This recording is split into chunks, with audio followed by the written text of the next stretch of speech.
Hello everyone, welcome to my lecture series on functionalism, which comes under History and Systems of Psychology. My name is Mrs. Archa Gupta. I am Assistant Professor in BHOPAL School of Social Sciences. So today we are going to start with a school of thought which is popularly known as the Functionalist School of Thought. So in the beginning we'll be checking what is functionalism. We'll start with the introduction of functionalism, and in that we'll understand how functionalism came into being. See, functionalism started very long back during the days of Charles Darwin, who is famous for his theory of evolution. There, his cousin Francis Galton was also studying and working with him on the project of evolution, and they thought that as our physical body came into existence and we evolved into a higher mental being like we are today, Homo sapiens sapiens, so what led to this evolution? And in that, Dalton specifically was working on the study of human mind.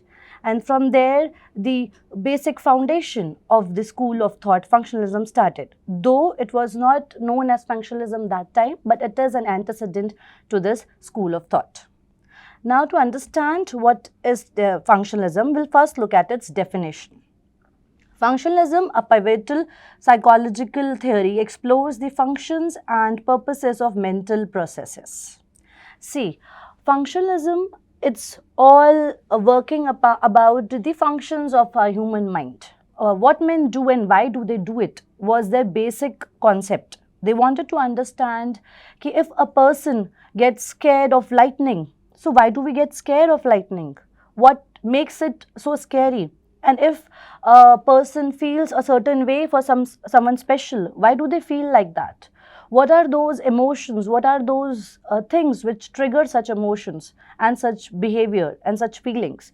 So in functionalism, we were trying to understand the functions of mind. Its emergence. It started in the late 19th and early 20th century as a response to structuralism. Now, structuralism was another school of thought which was founded by Edward Titchener, and whose teacher was Wilhelm Wundt. As we all know, he's the father of psychology. In the year 1879, he established his first psychological lab in Leipzig, Germany. So there in structuralism, they were talking about the structure of the mind.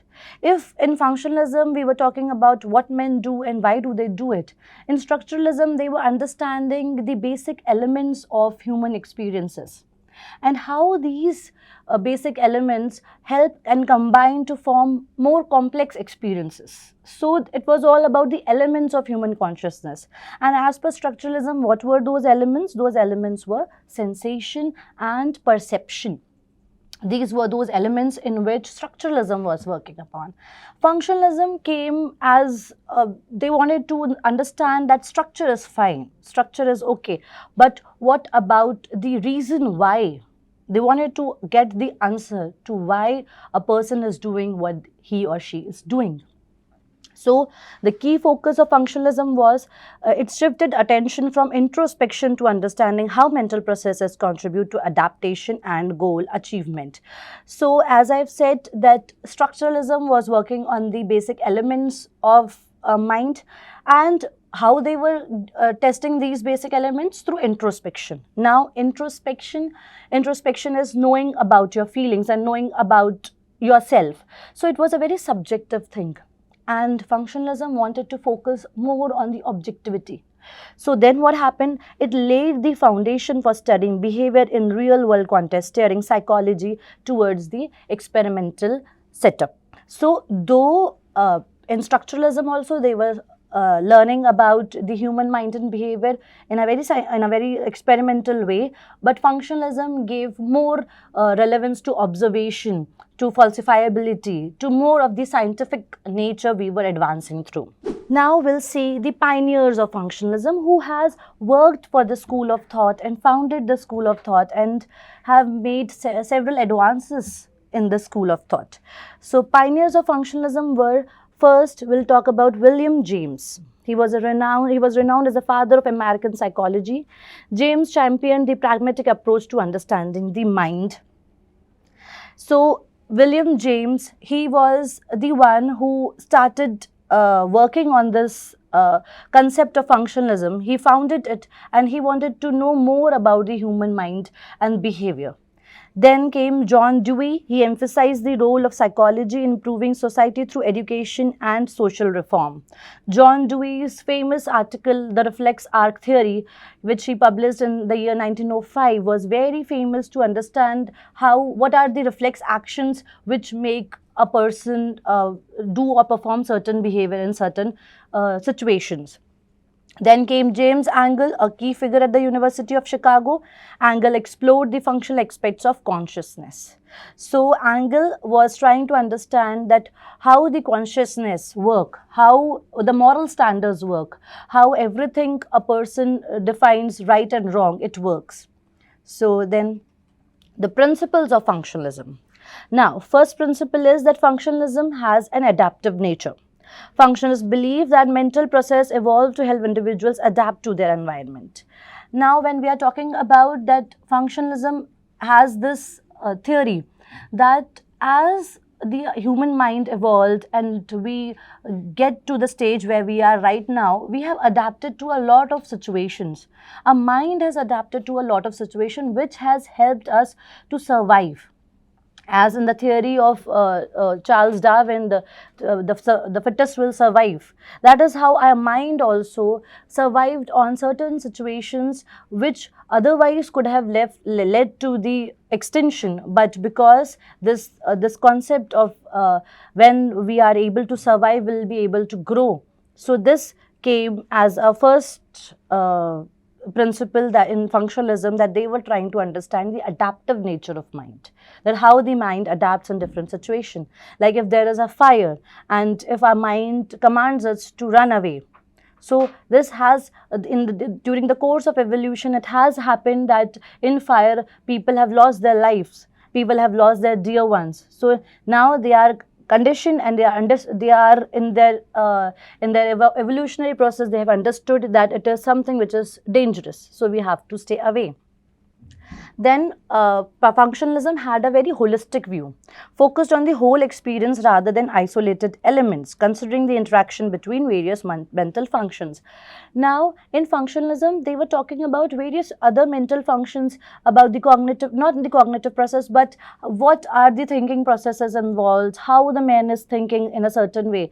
They were not only just talking about the different elements of our mind. They were also talking about the various interaction between different processes of our thinking, of our feeling, of our emotions. So they had a very holistic and a very complete view, rather than a very narrowed or very structured view.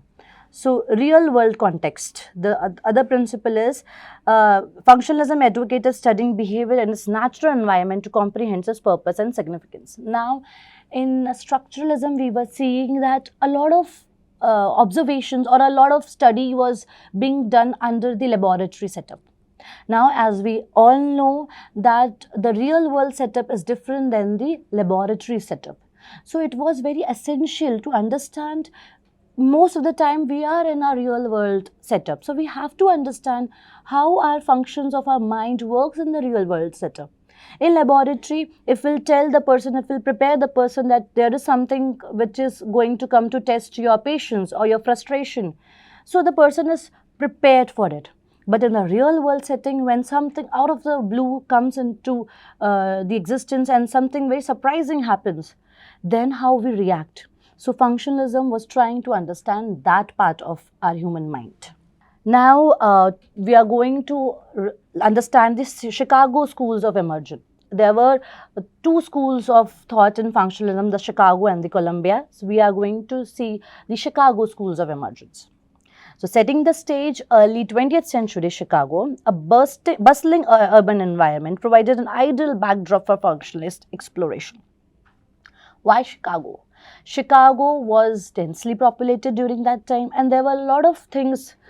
It was a time of industrial revolution. The urbanization was increasing. They were going to a certain extent.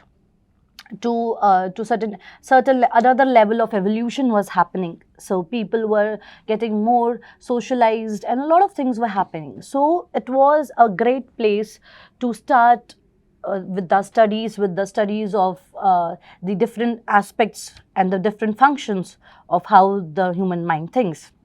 So, urban dynamics researchers at the Chicago School were intrigued by the intricate interactions between individuals and their community. So, as I said, it was densely populated at that time, and researchers at this Chicago School were specifically more interested to understand how this dynamics, how our mind in a society and how our mind in isolation, in both ways, work and feel.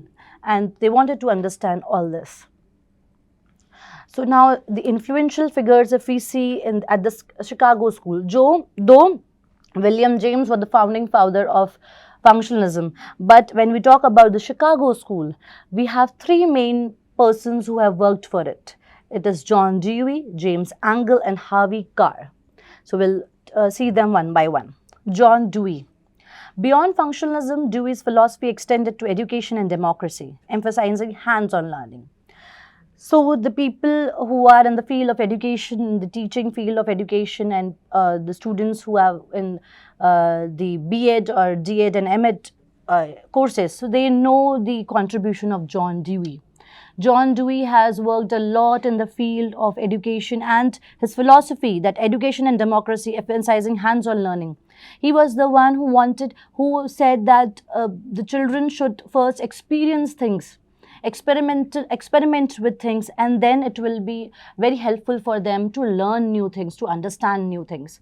If you want a child to understand a certain concept, and if you can teach it through an experimental way, that learning will be with him for a long time.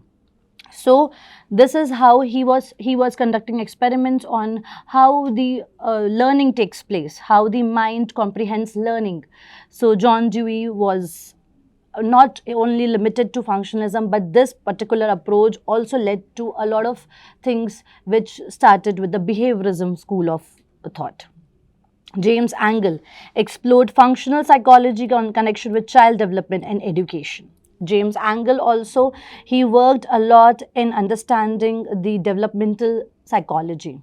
Lifespan development specially related to how the child from their birth to their adolescence, how they grow and what are the thinking processes in different stages of their childhood.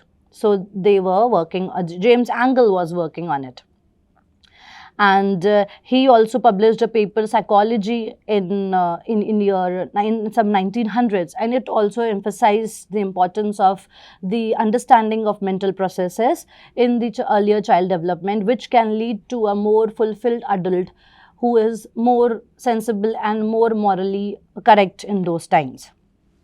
Then Harvey Carr. Harvey Carr investigated animal behavior and its relevance to understanding human cognition. So Harvey Carr was more into animal psychology. He used to conduct a lot of experiments in those days on animals to understand their behavior, and he used to associate those responses from the human behavior, which also led to understanding a lot of concepts, critical concepts of those times. The Chicago approach to psychology. Now, they were taking into consideration the cultural and social factors. Chicago School functionalists delved into the impact of culture and society on shaping behavior and cognition. So, we know very nicely that a person, it takes a village to raise a child, as we have said. So, it takes the society that shapes a person's behavior. It takes the culture you are born in, the values which your culture inculcate, and that is how our evolution also works, that the way we have been born and raised all determines the way we are right now. Societal implications. Pioneered the application of psychological insights to social policy, advocating for positive change. So the Chicago approach to psychology, that is the functionalist approach, it tried to understand the various impact of the social policies on the human mind, and how the adverse impacts can be changed into positive outcomes, so that the society can grow in a fulfilled manner and can achieve more in group than in individual. Then in the field of child development and education, as we have seen that John Dewey and Angle has worked a lot in this. So John Dewey's educational philosophy emphasized experimental learning shaping modern educational practices. As we have already discussed that when you do hands-on experience, you get hands-on experiences, you learn from those hands-on experiences a lot. And what was the impact of this? The Chicago schools emphasizes on child development influenced progressive educational approaches. So they came from the concept of rote learning and sitting and just mugging up the concepts to understanding and doing and performing them, so that you know various implications of different concepts. Now, so what influences the Chicago School of Thought has done? It has shaped modern psychology. Chicago School emphasizes on real-world applications, and interdisciplinary studies continue to influence psychology. So the Chicago School it emphasizes the what is happening in the real world. As I have already told you, we have already discussed, that instead of limiting ourselves to the laboratory, they wanted to understand what is happening in the real world. And contemporary relevance, functionalism's principles remain relevant in areas such as cognitive psychology, human-computer interaction, and user experience design. Human-computer interaction, as we can see, though it is not directly connected, but we are seeing now we are going to the AI mode, artificial intelligence. So somewhere it has started. Though the software engineers has worked on the coding program and everything, but the mind, how the human mind works, as we have started that the functions of the human mind, it all started from here. Now, so to recapitulate, functionalism focus on mental functions and purposes, revolutionized psychology's trajectory. Chicago School's unique path, the Chicago extended functionalisms reach into societal realms, leaving an indelible mark. We have discussed this. Continuing explorations. Today, researchers and scholars continue to build upon the foundation laid by functionalism and the Chicago School. So this was about the Functionalism School of Thought, the introduction. There is a lot more which we can discuss, but for now, it was it. Thank you so much for attending the class, and we'll see you in the next class.